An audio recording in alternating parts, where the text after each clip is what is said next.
इधर गाओ काला के सिंगल निकलने की गाओ अगर এটা পুরো মিলা মিলা দেবো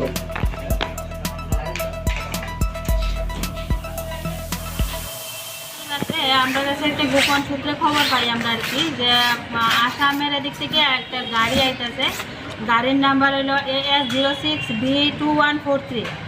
তো এই ভিত্তিতে আমরা কামেশ্বর এরিয়ার দিকে যাই। তখন কামেশ্বর এরিয়ার এখানে গিয়ে গাড়িটাকে ডিটেইন করা হয়।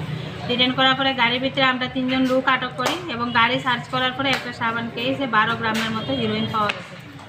ম্যাডাম কাকে কাকে আটক করা হয়েছে? আটক করা হয়েছে সাহিব উদ্দিন 19 বছর, সুমন উদ্দিন 22 বছর, রিয়াজুল উদ্দিন 25 বছর। তিনজনের বাড়ি কোথায়? তিনজনের বাড়ি আসাম, এক বাড়ি গ্রাম পাতারখান্দি এরিয়া।